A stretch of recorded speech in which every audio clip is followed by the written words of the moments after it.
As you probably suspect, I'm Zig Ziglar. Now, before we invite the live audience to participate in this presentation, I'd like to share some thoughts that are critical to your success in closing the sale. Number one, selling is a transference of feeling.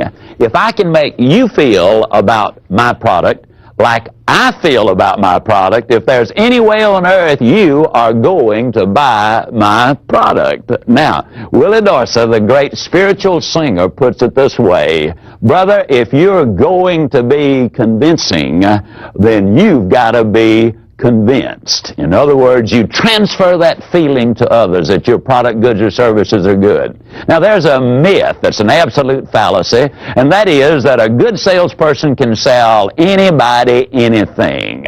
That's a con artist. A good salesperson, a professional, one who wants to build a career instead of just making a sale, clearly understands that you've got to have a conviction that what you're selling is in the best interest of that person who's buying. That way you render a service. That's what selling really is all about.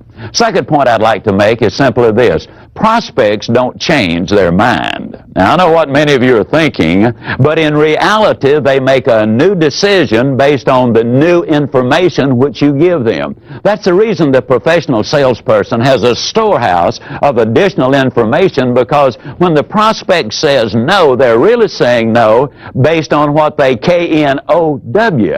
Now, you let them know more, and good closing involves education, then they're going to be knowing more and consequently buying more. Number three, the kind of person you are is critically important.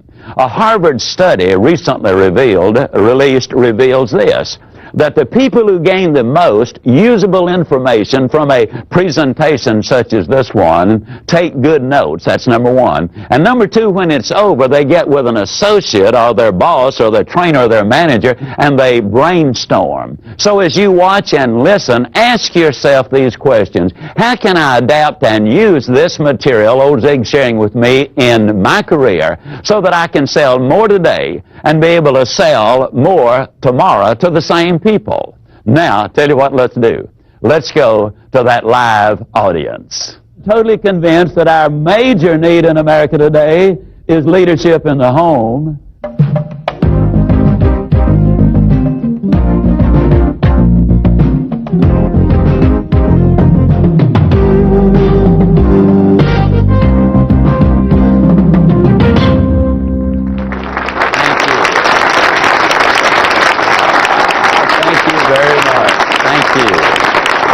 Goodness alive. All right. Okay. Thank you. Well, my goodness. Thank you very much. Okay. Sometimes when people stand up on me before I get started, I'm afraid they're about to leave me, so I'm glad to see you sit down. Now, I'm going to be asking questions as we go along. The first three closes involve selling you on what you do. Now, selling, and so I call this one the persuasion close. As I ask you these questions, some of them are kind of simple, but please do me a favor and respond to them. How many of you sell a pretty good product? Can I see your hands, please? All right. How many of you sell a extraordinarily good product? Can I see your hand? How many of you, ladies and gentlemen, sell a product that serves or solves a problem? Can I see your hand? How many of you believe that when you sell a product that solves a problem, you deserve a profit? How many of you believe that to sell two products that solve two problems, you deserve two profits? Can I see your hand? Okay. In other words, you believe that when you render a service, you deserve to be paid for it. Is that what you're saying? And what you're saying is, the more people I help, the more problems I solve, the more profit I deserve. Isn't that really what you're saying there? Okay, now I don't want to put words in your mouth because that's not sanitary. But that really is what you're selling or saying, all right? Now, how many of you have been selling for as long as a year? Can I see your hand? All right. How many of you still got all of the money that you've earned in the last 12 months? Can I see your hands? Okay? Let me ask you a question. How many of you got clients or customers whom you sold a year ago, 2 years ago, 5 years ago, or 10 years ago that are still using and enjoying the benefits of what you sold to them all those years ago? Can I see your hand? Now, the next question is the critical one. How many of you believe that the customer was the biggest winner in the transaction? All right, then if that is the case, is the sales process something you do to somebody, or is it something you do for somebody? Now, when you understand that, you're in position to begin to close the sale. Now, let me tell you what I just did. I just did something that is extremely important in selling. A lot of times we convince people that our product, goods, or services are the best, but we don't persuade them to take action. How do you persuade? Well, let's go back in history and look at a couple of gentlemen named Aristotle and Galileo. Aristotle was a brilliant man, but he came up with a very foolish concept. He believed that if you dropped two weights of different sizes but made out of the same material, that they would fall at different rates of speed. That's what they taught at the University of Pisa for years and years and years. And then a young whippersnapper named Galileo came along, and he said, that's crazy. The students and professors said, why, you're off your rocker. Why, Aristotle said, and he said, well, let's go to the top of the Leaning Tower of Pisa, and let's take a look and see. He took two different sized objects of the same material, he dropped them, and they obviously fell at exactly the same rate of speed. He had convinced them beyond any doubt that what he was saying was absolutely right. But he did not persuade them to take action. Now, what am I getting at? How do you persuade people? You don't persuade people by telling them. You persuade them by asking them. You see, had I started by saying that you as salespeople really render a service, you would say, yeah, but I do okay too. Hey, you do all right, and that's fine. That's part of the equation. That's the reason I went through that little routine about how many of you sell a pretty good product. That is so important. You see, that sales process is something you do for someone. It is not something you do to someone. So I'd like to tie that in selling you on you to another attitude close, because you're the most important part of this equation. For a couple of years, I fought in the ring. One of the things and incidentally, I had a pretty good record. As a matter of fact, the worst I ever finished was second.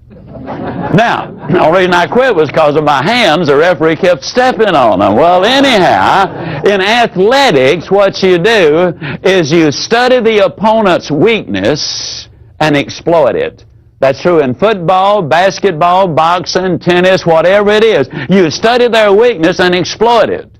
In selling, you study their weakness, that is their need, and you strengthen it by selling them your goods or products or services. There is your difference right there. Now, what kind of person sells the most? What is involved philosophically in this?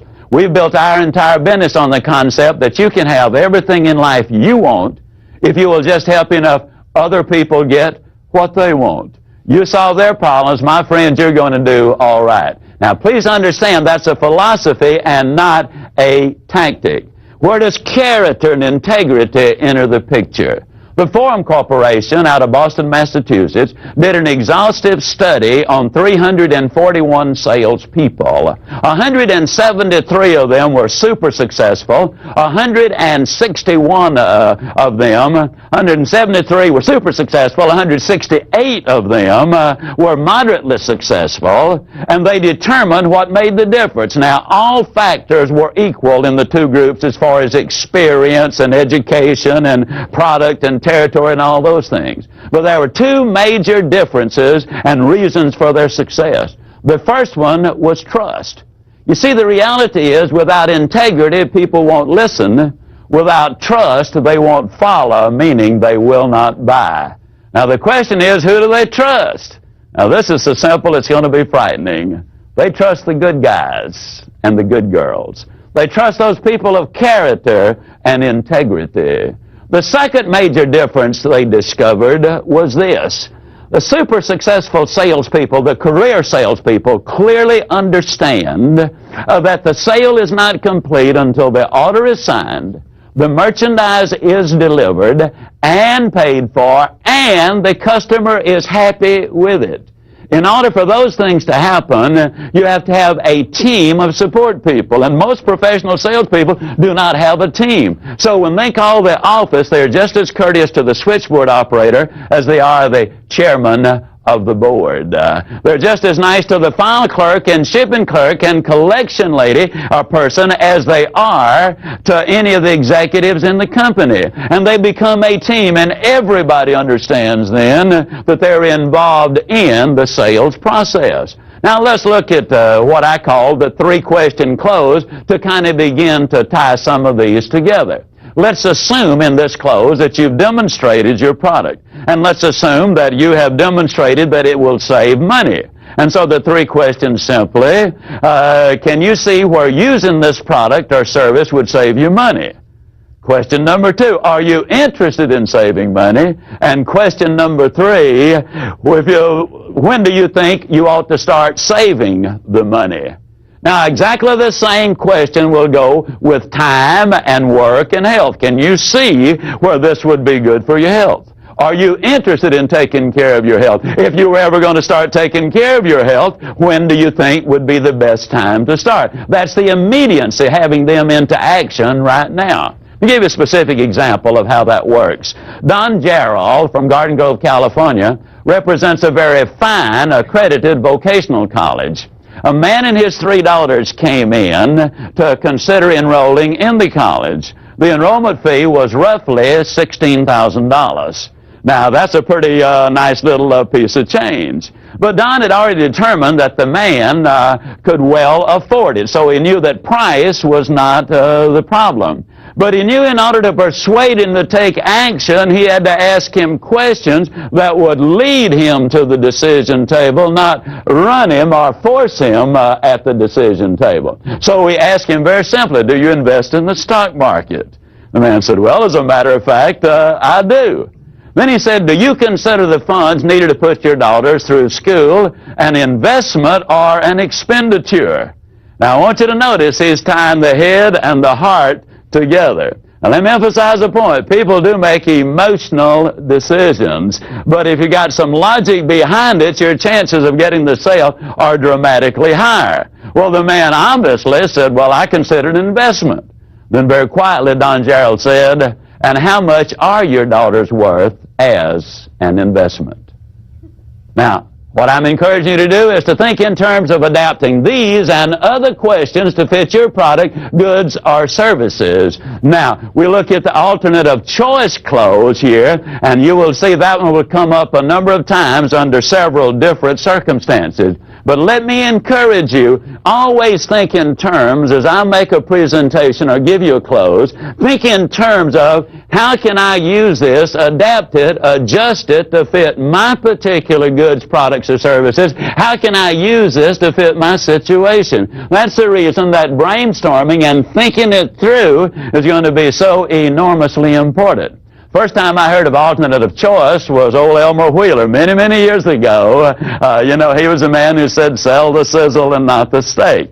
Well, the Walgreens Drug Company, back during the Depression, hired him to help boost their sales. Now, in those days, the drugstore part of it, the soda fountain, was an enormously effective tool for bringing people in, and it was a great profit center.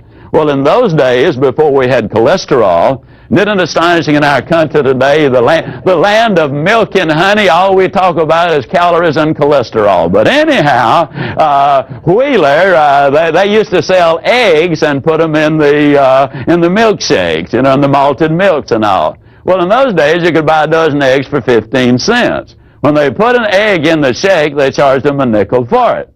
So instead of asking them if they wanted an egg in it, Wheeler taught them to pick up 2 eggs and simply when they ordered a milkshake or malted milk, say, did you want 1 egg or 2?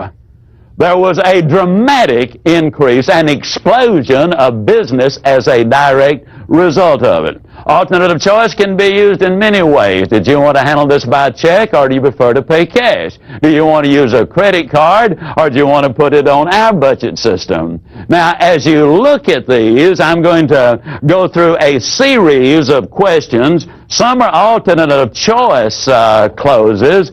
Some of them are just question clauses, and some are the assumptive clause. But notice some of these. If this were the only feature this machine had, it would be well worth owning, wouldn't it?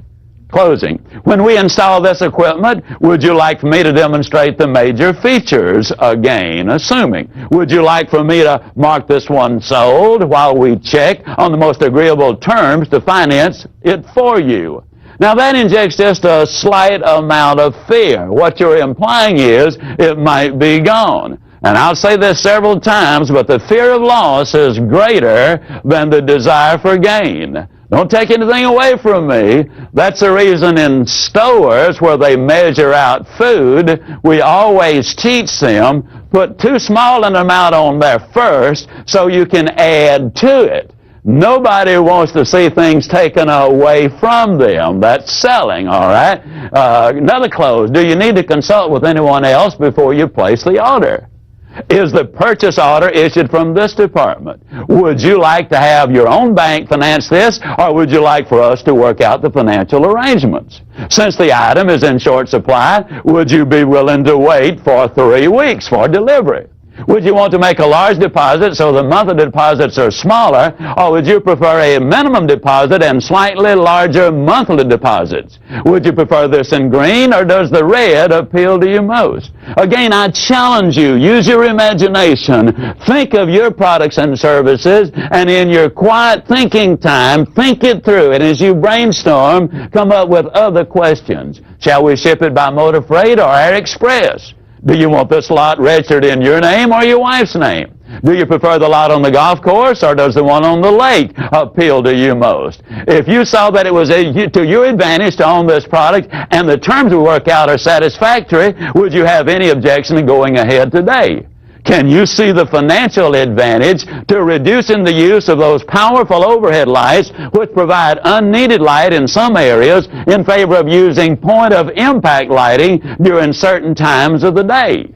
Do you believe it's wise to invest in solidly constructing equipment which will give you long, trouble-free operation for the lifetime of the product? Now, those are questions that can be asked, but let me say it again. People do not change their mind. They do make new decisions.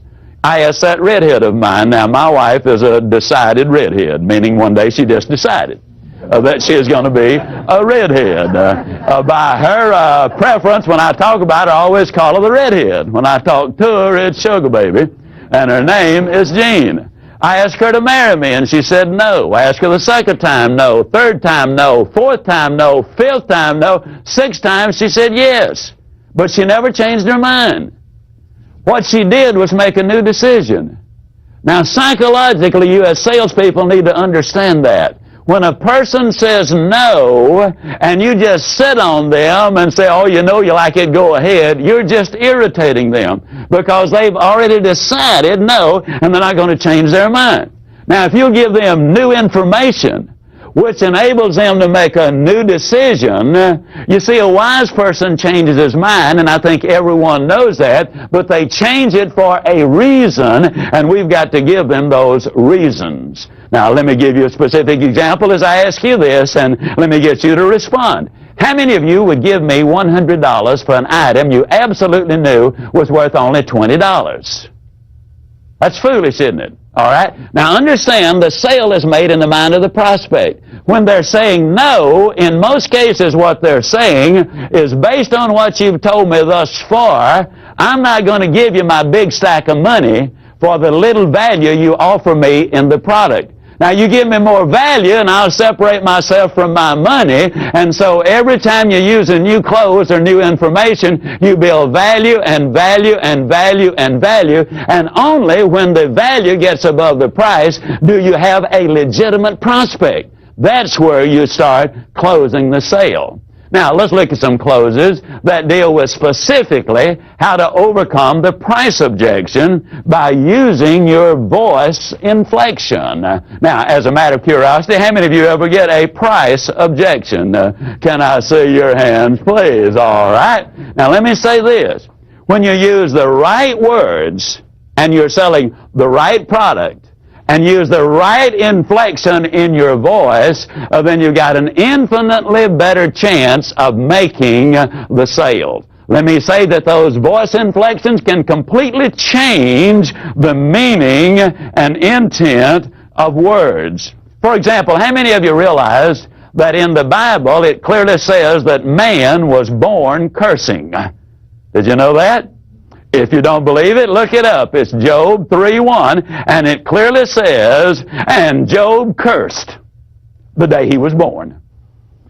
Now, the only thing is that little comma is not in there.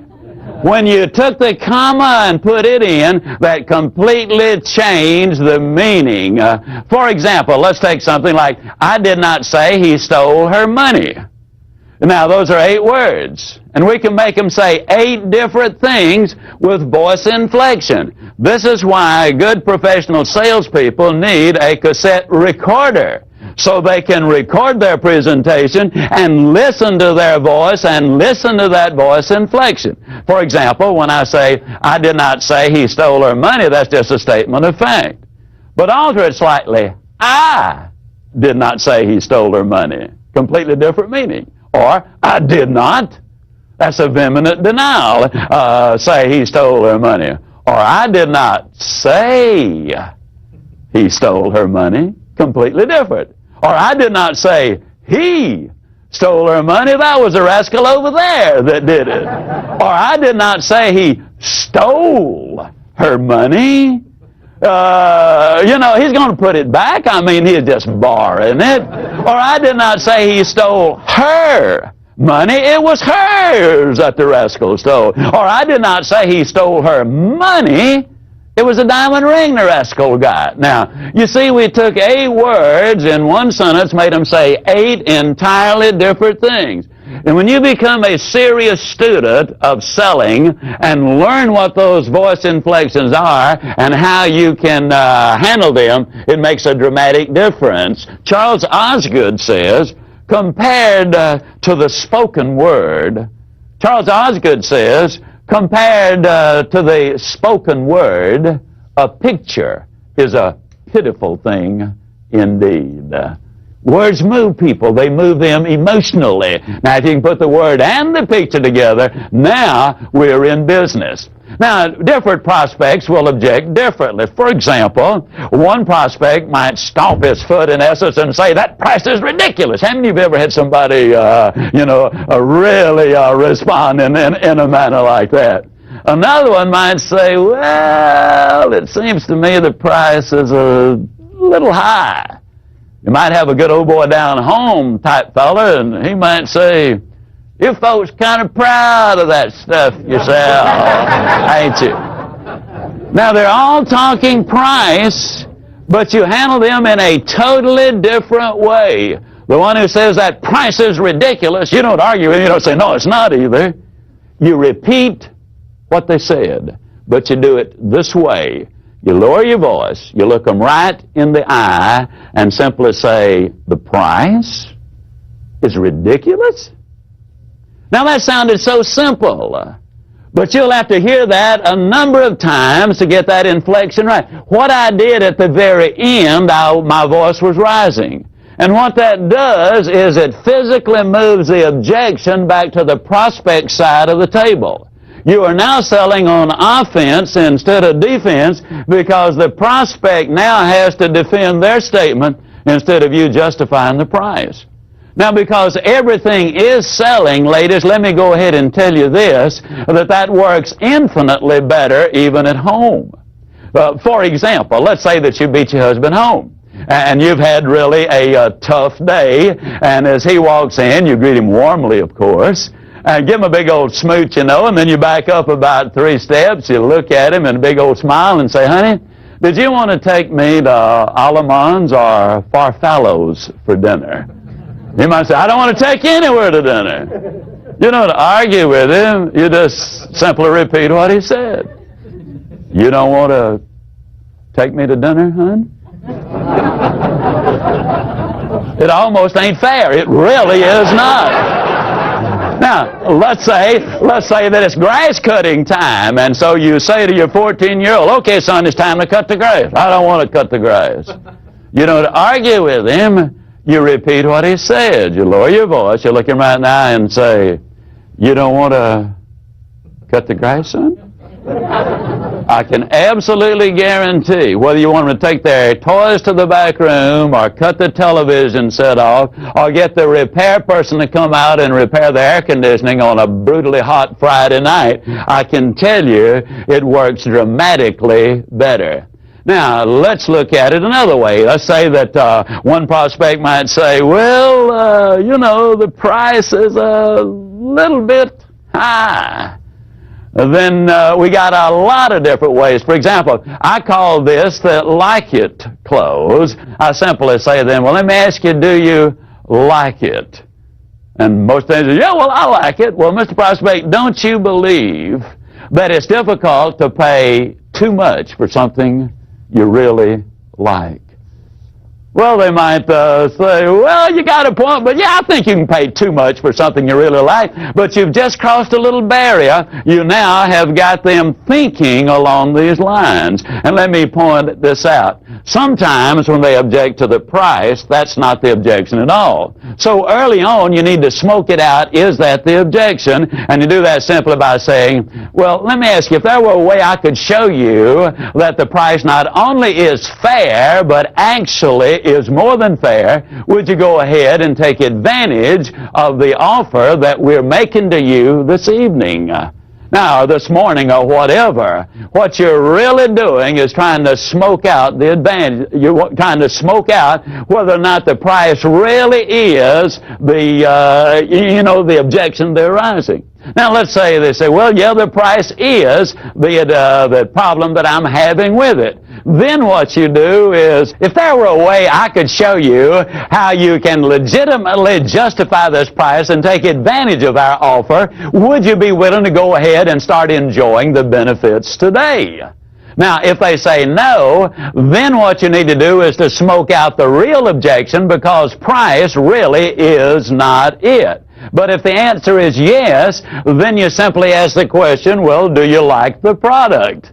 And most of the time, you're going to get an answer. Well, then the next question, don't you agree that it's difficult to pay too much for something you really like?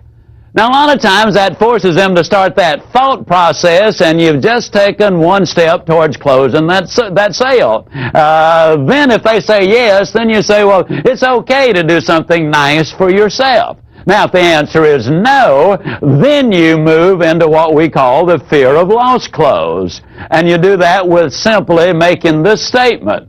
Wouldn't you agree that it's better to invest a little more than you had planned instead of less than you should? Now, here's the reason I ask you that question. If you invest a little more than you had planned, you're talking peanuts. If you invest less than you should, and the service or product you buy won't do the job you need it to do, then you literally have lost everything. Now, if the prospect says the price is still too high, then you move to what we call the how much too much close. For example, for 15 years, I was in direct sales. I sold heavy-duty stainless steel cookware, and it carried a premium price for a very justifiable reason. And a lot of times the prospect would say, well, yeah, your product is too much. And I'd say, well, give me a figure. How much too much? And they'd say, well, $200 too much. Now, I would always write the $200 down. And then let me give you this little bit of data. I had a policeman take his .45 and shoot my little 8-inch frying pan from a distance of 12 feet and had a documented statement notarized saying that he had done that, and you could just barely see the dent in that little pan. And so I had shown that to the prospects in the process of the demonstration, and I said, let me ask you, you say $200 too much. How long do you think this set of cookware is going to last you? And invariably they say, well, I think it'll last forever. Then I would say, it certainly would last you at least 20 years, wouldn't it? And invariably they say, yeah, I don't think you'd have any trouble with that. Well, if you invest $200 too much over a 20-year stretch, what that amounts to is about $10 a year. And if you break that into pennies, it means really that for just 3 cents a day, you can go ahead and have the finest equipment that you can get anywhere at any price. Now, if the prospect still objects or still says, well, it's too high, then I would ask him this. I would say, now, let me ask you this question. Do you ever eat out? And invariably, they would say, oh, yeah, we frequently go out to dinner. Then I would simply say to them, well, let me ask you, do you tip the waitress? Invariably, they say, or waiter. They say, oh, yeah, we always tip. Well, this was a number of years ago, and so I would use a lower price. I would say, well, now, how much do you generally tip? And they would say, well, at least $1. Then I would say, well, now, let me tell you what you're giving $1 for. That is to have the food brought from the kitchen and put on the table. You brought the silverware and the china out. They served you water and coffee, but they served. Now, you give her $1 for doing that, or him $1 for doing that. Your wife went to the store. She bought the food. She brought it home. She carefully prepared it. She cooked the meal. She brought it to the table and served the meal. Then she's got to take it up and wash the dishes. Now, remember, this was many years ago before a lot of the ladies were working as they're doing today, and the husbands didn't give them much help at all in that kitchen. Most of them still don't give them very much help. But then I would simply say, if you would tip that serve person $1 for bringing the food from the kitchen to the table, don't you think your wife deserves at least 3 cents for doing all of those other things? I got to tell you, we got some pretty exciting results as a result of using that particular clothes. Now, if the prospect says, well, the price is still too high, then I would go to this one. Well, now, let me ask you, are you concerned about the cost, or is it the price that you're concerned about? And a lot of times they would say, well, what's the difference?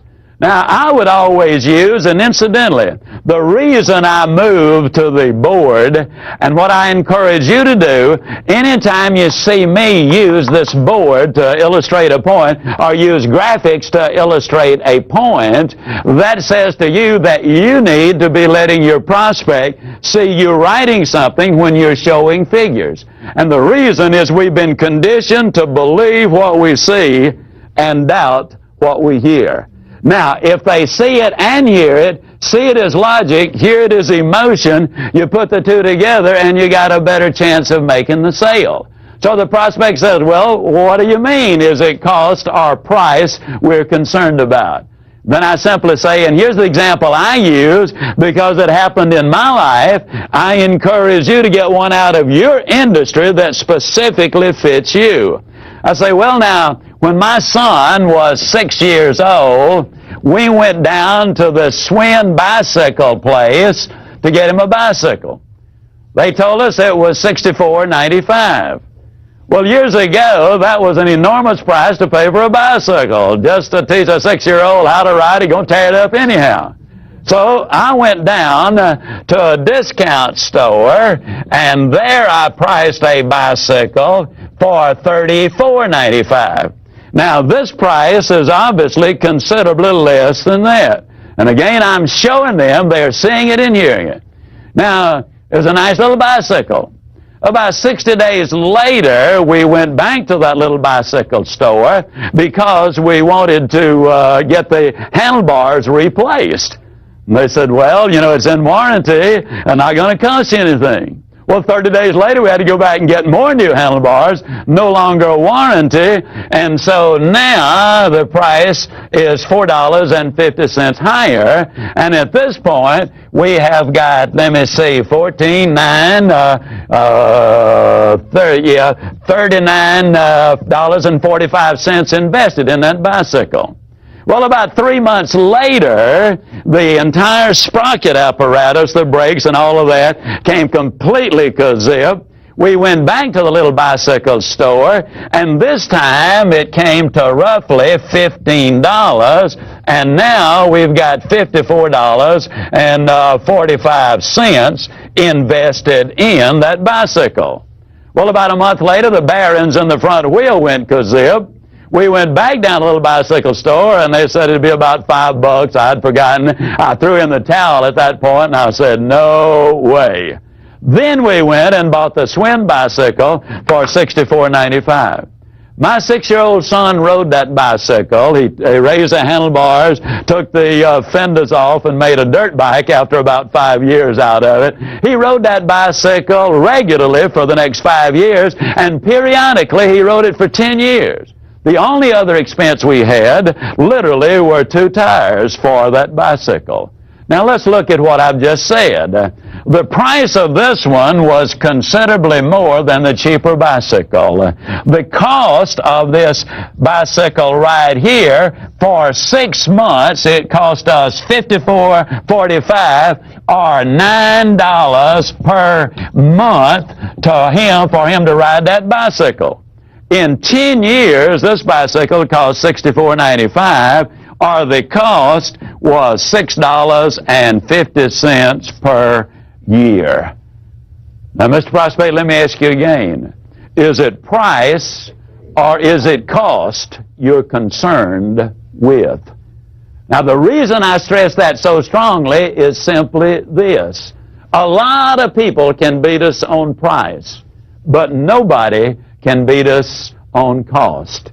And since price is a one-time thing and cost is a lifetime thing, don't you really want the best possible lowest cost that really is effective?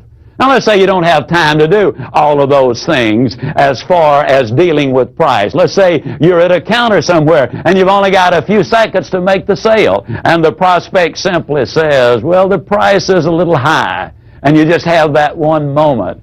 You look your prospect right in the eye and you simply say to them, you know, Mr. Prospect, many years ago, our company made a very basic decision. We decided that it would be easier to explain price one time than it would be to apologize for quality forever. Now, I'll bet you're glad we made that decision, aren't you? I'm telling you, folks, I've sold a lot of merchandise with that particular close. It really does work. Let me emphasize a point. People do make emotional decisions. For example, we griped and complained when they started making us wear our seat belts in automobiles. I've never heard anybody gripe about wearing a seat belt in an airplane. And yet the truth is, if you have a wreck in a car with your seatbelt on, the odds are 3 to 1 that it's going to prevent more serious injury, perhaps even save your life. Now, on an airplane, 30,000 feet up, you got your seatbelt fastened, and that sucker comes down. I'm here to tell you that seatbelt's not going to do you any good at all. We do make emotional decisions. Now, again, if we can put emotional and logic together, we're going to be in business. Eb Jackson from Tucson, Arizona, is in the life insurance business, and he was telling me he used this very specific close to make the biggest sale of his career. And incidentally, he said he was kind of dragging bottom at that particular point. He called on this couple and made the presentation on the biggest contract he had ever offered. And the objection they brought up was simply the price is too high. And then Ab simply looked at them and lowered his voice and said, many, many years ago, our company made a very basic decision. They decided it would be easier to explain price one time than it would be to apologize for poor service for the rest of your life. I'm glad they made that decision, Mr. Prospect, and I'll bet you are too. Ab said it worked beautifully. Now, I'd like for you to please understand this. Every close won't work for everybody selling everything. Your experience, your judgment, and your common sense will be the determining factors. Now, you might be asking yourself, well, Ziegler, why do we need to know so many closes anyhow? Well, let me give you a basic reason for that. Dr. Herb True did some research at Notre Dame University. He discovered that only 4% of all of the salespeople in America will ask for the order 5 or more times. Now, I want to emphasize something. They do not necessarily ask those 5 times in the same interview. There are many presentations where, in fact, you do not ask for the order simply because you're gaining information so that you can make a legitimate proposal to them. When you're talking thousands and sometimes hundreds of thousands, even millions of dollars, you don't walk in, make a presentation very many times, and walk out with a multi-million-dollar contract, though it does happen, especially if you expect it to happen. But what Dr. True discovered was simply this. Those who ask for the order over a period of time, sometimes in one sitting, more often in 2 or 3 sittings, at least 5 times, those 4% closed over 60% of all of the sales, meaning simply that they made over 60% of all of the income. You got to ask for the order. When I first got started in selling, one of the first things I was told was you close early, you close often, and you close late. How many of you have ever been told that, especially when you first got started in selling? Yeah. Well, the question comes up, how early is early? Let me emphasize this as strongly as I can emphasize it. You never ask for the order until you have given them some legitimate logical reason for giving you a yes answer.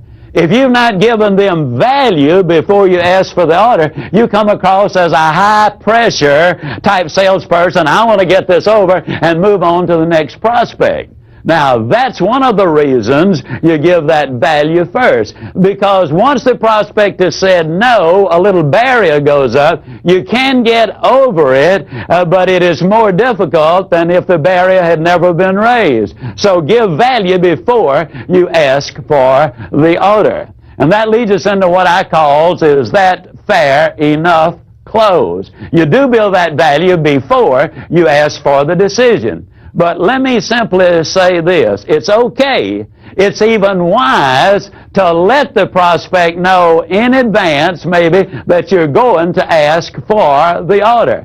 For example, years ago, things were slightly different than what they are today.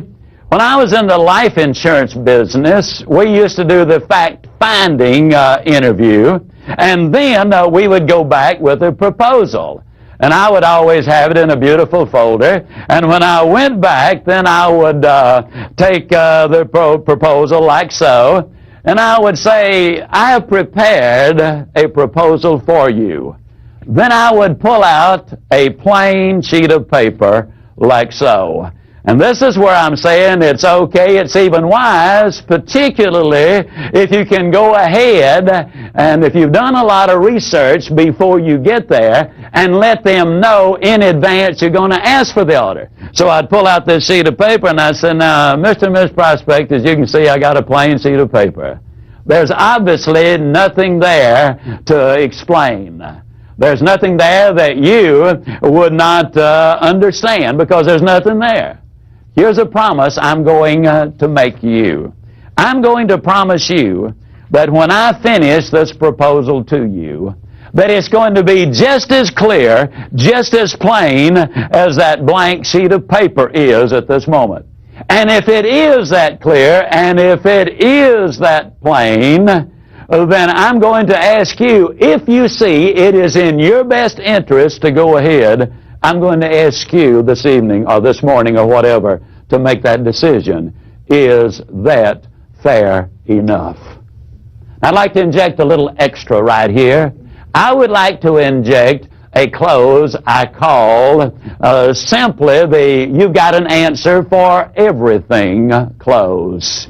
Now, here's what I mean. Sometimes you've answered several objections, and you've impressed the prospect with just how much you know about what you're talking about. And so many times, half in admiration and half in exasperation, the prospect will look at you and say, "Well, it doesn't make a difference what I say. You've got an answer for everything." How many of you have ever had somebody say that to you? All right, you're that close to making the sale, but you're that close to missing it. If you modestly admit that you were number one in the region last month, you just blew it. If a prospect says that, regardless of whether it's in admiration or exasperation, you quietly look them in the eye and you say to them, "Well, I really appreciate that comment. I'm going to take it as a compliment. But the truth is there are many things I do not have the answer for." That's one of the reasons that I'm so excited about selling a product or service, which is the answer to your problem.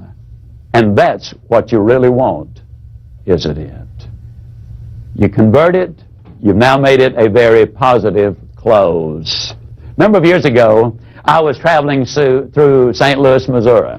I was changing planes, had a little extra time, looked down at my shoes, realized I needed a shoe shine. Walked into the shine stand. Young man escorted me to my seat. He made the change for his previous customer. I had a chance to look at the prices of the shoe shine. 75 cents, this was about 12 years ago. 75 cents was the regular shine, $1 was the wax shine, and $2 was the spit shine. Well, I figured I'd get the regular shine for 75 cents, tip the guy a quarter, and I'd be on my way. He came to me, and incidentally, I called this the shame close. He came to me, and he said, "Which one?" I said, "Regular." Now, you're talking about voice inflection. The young man backed up and said, "Regular." Well, I knew right then I was in for an unusual shoe shine, but I wasn't about to let that guy get the best of me, so I said, "Yeah, you guys do such a marvelous job here. I know it's going to be fabulous, and I'll be on my way." Well, the guy didn't say a thing, didn't even grunt. He just started putting the saddle soap on my shoes, and he started cleaning them, and as he did, he said, "Man, these are really nice shoes." He said, "What kind are they?" And I said, "Well, they're ballast." He said, "Boy," he said, "they're nice." He said, "I bet they're comfortable, aren't they?" I said, "They ought to be." He said, "Cost a lot of money." I said, "Do they ever cost a lot of money?" And he went on cleaning the shoes, and then he reached up and he felt the pant leg, and he said, "Man," he said, "that is really a nice piece of cloth." And I said, "Well, it ought to be too." He said, "What kind is it?" And I said, "Well, it's a Hickey Freeman." He said, "Man, those suckers cost a lot of money." I said, "Yeah, I know they do, but this one's got some special cloth in it, makes it even more expensive. But I've already been wearing this suit about 5 years, and you still can't see any problem with it." Well, he said, "Man," he said, "that's nice." And then he started the shining process, and he was just a shining away, and he was a popping, and when they're popping, that's not shining. I shine shoes in the Navy. I know when you're shining shoes. That's a sales talk. He's trying to attract the crowd from outside. So he was just a popping away, and all of a sudden he backed away, and he looked me right in the eye, and he said, "This seemed like a shame. Man spent over $100 on a pair of shoes. Spend several $100s to get a nice suit of clothes. And all he's trying to do is look nice. Then he won't spend another $1 to get the best shine in the whole world."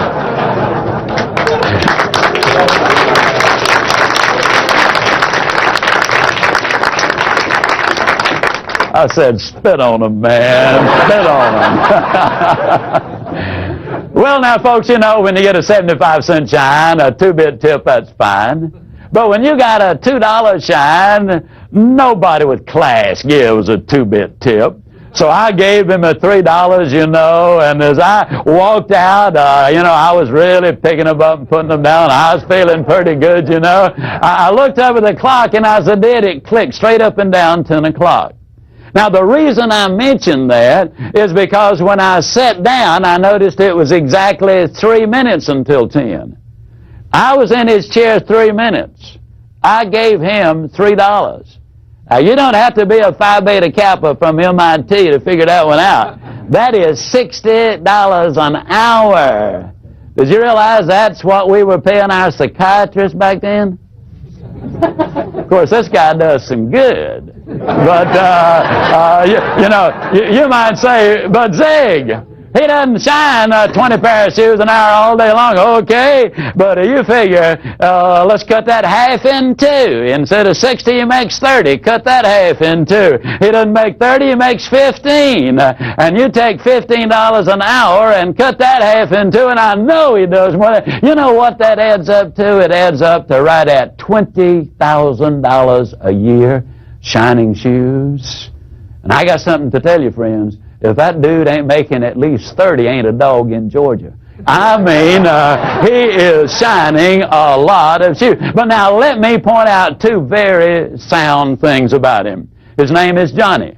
I asked him his last name. I knew Johnny because it had his name on his name tag there. He said, I'm not going to tell you. If I tell you both names, you'll forget them both. If you'll always remember Johnny, though. He was a professional. He's the only shoeologist I've ever seen. Now, the reason I know he was a shoeologist, he had it right there on his name tag, Johnny, shoeologist. But let me point out a couple of things. He was a superb workman. He delivered everything he sold. That's important. Number two, he was a professional salesperson, and those two things merit it. But what I'm really saying is, if a gentleman in a job like that can make that kind of money, look at what we in the profession who have products and goods and services that extend us infinitely greater opportunities, look what we can do. But the story doesn't end there. A few months later, I was back in the St. Louis airport. I walked in this time, there's no other shine guy around, no other customer, I'm the only one. By then, they've changed the prices and structure just a little bit. It simply says, best shine, $2. I sat down, he said, what kind? Well, I didn't want to go through that routine again, so I said, just give me your best.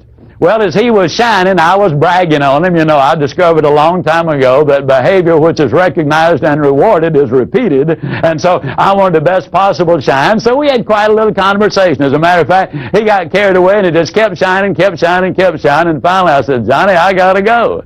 He said, okay, and he finished it up. As I stepped down, he said, he said, I noticed you hung up an overnight bag when you sat down. I said, yeah. He said, you're spending the night in St. Louis? I said, yeah. He said, I was just wondering if you had another pair of shoes in your bag. And I said, well, as a matter of fact, I do. He said, you know, it'd really be a shame to have the best looking shine in St. Louis tonight and then just look like one of the gang tomorrow. He said, won't take me but a moment. I call that the extra clothes. Now, a lot of times as salespeople, we overlook the fact that we have other goods and products and services. We skim the surface and leave more money on the table, more needs on the table that need to be met than we are actually reaching.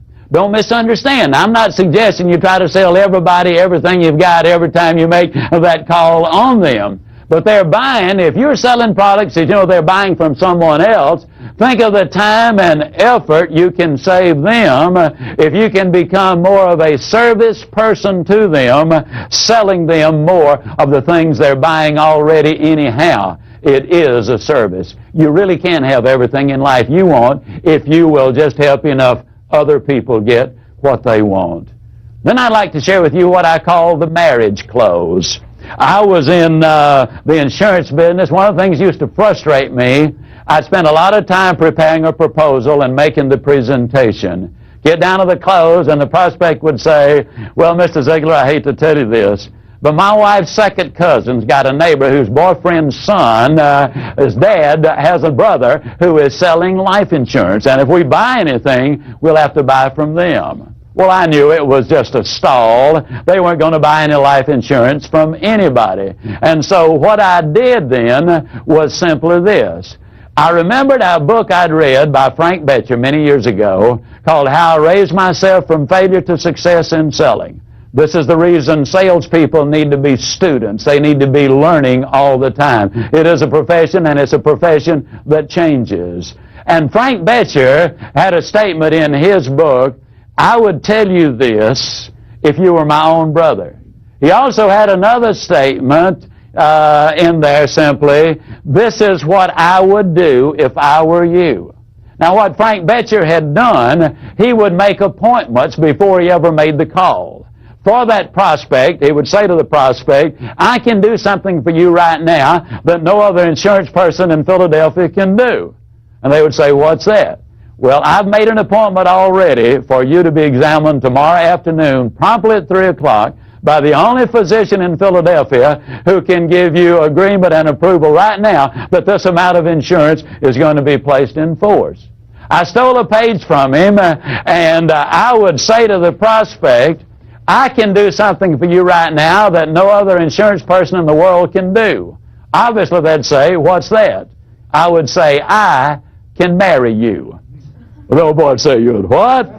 Now I would reach over and I'd pick up a certificate of marriage, which I had already prepared. And the certificate of marriage would simply say, on this 28th day of August, 1993 or 2 or whenever, I, Zig Ziglar, agreed to marry John and Mary Smith. By this marriage, I agree to be available in time of need. I agree to stay abreast of all the tax developments and Social Security changes as they relate to the needs of John and Mary Smith. I agree to assume responsibility for giving them the best advice my professional knowledge will permit. And I would simply say, the only thing that you agree to is this, to give Zig Ziglar the privilege of earning the right to serve. You put your okay here, we're in business. It was hilarious what generally happened. The old boy invariably would slap his leg and he'd say, honey, what about that? This dude wants to marry us. He wants to marry both of us. Mr. Ziegler, now this is legal. They're not going to get us for bigamy, are they? I'd go right along with it. I'd say, no, I've already cleared it with the insurance commissioner, the governor of the state. I've even talked about it with my brother-in-law. He says it's okay. And invariably, with a big laugh and a huge flourish, he would sign the marriage certificate. I had beautifully typed his name in. It was on Corinthian script. It was beautiful parchment paper. Interestingly enough, I never once had a marriage certificate signed that I did not get the application signed.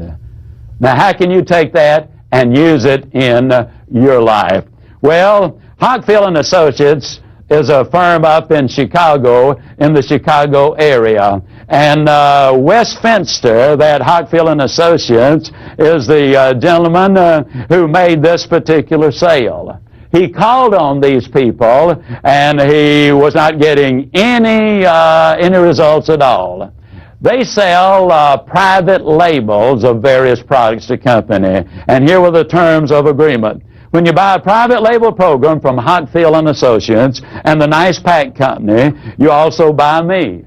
I am literally going to be married to the Shopco account.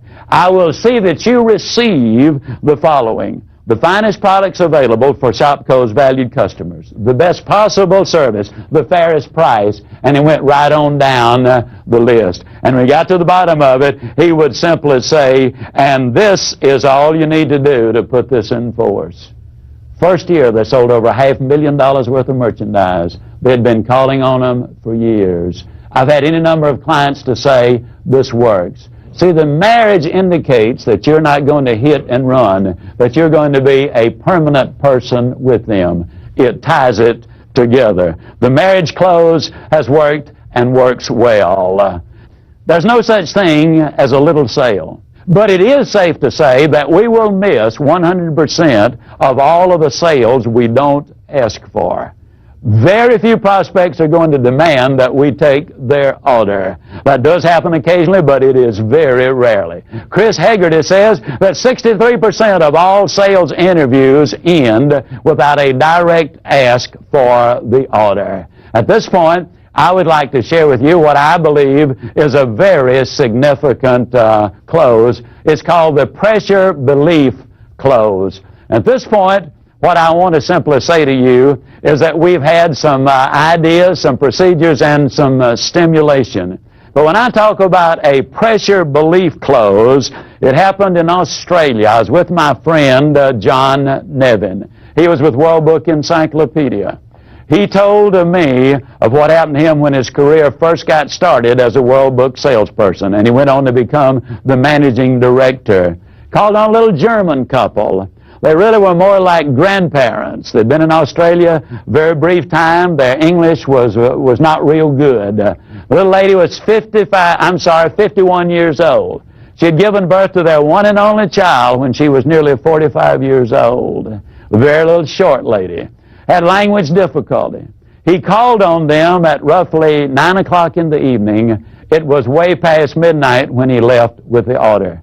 As he started to leave, she put her hand up on his shoulder. She had walked him through the front yard because they had a vicious dog, got him outside the gate. She reached up and put her hand on his shoulder. And I can't emulate that guttural German accent, but in essence it went like this. Thank you. Thank you, young man, for stay with us till we know what these books do for our boy. Thank you, thank you, thank you. Pressure belief is simply this.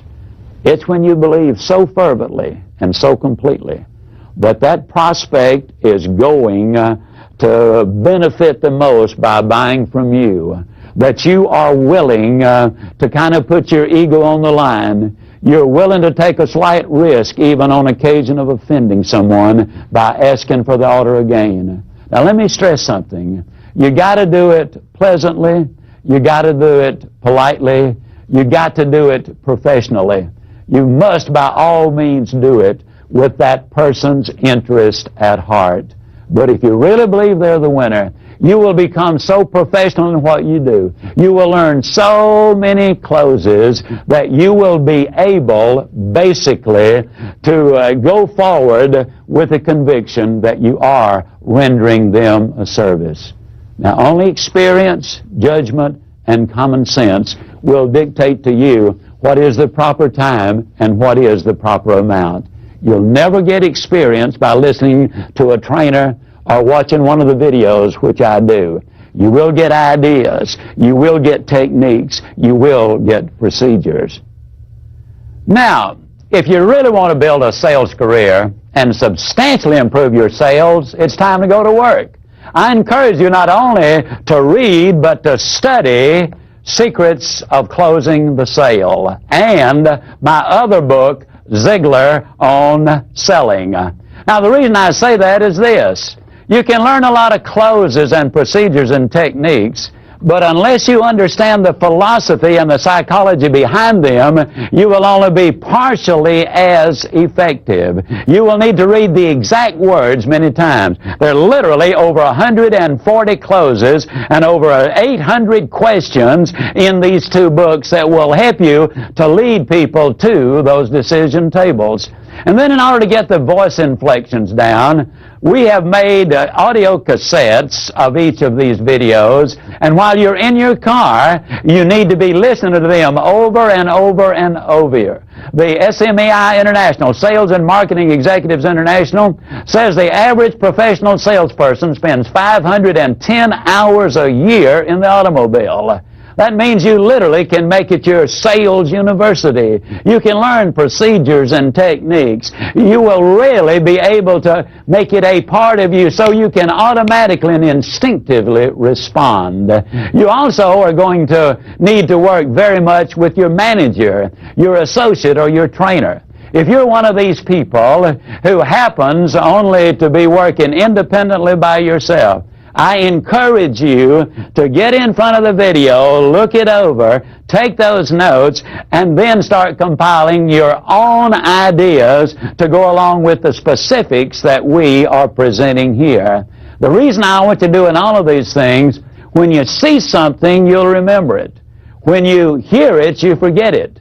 But if you see it and hear it and do it, you'll understand it. that means you will close more sales. So if you do that, I can close as I always close by saying, you do these things and I'll see you. And yes, I really do mean you at the top. Thank you, and God bless you.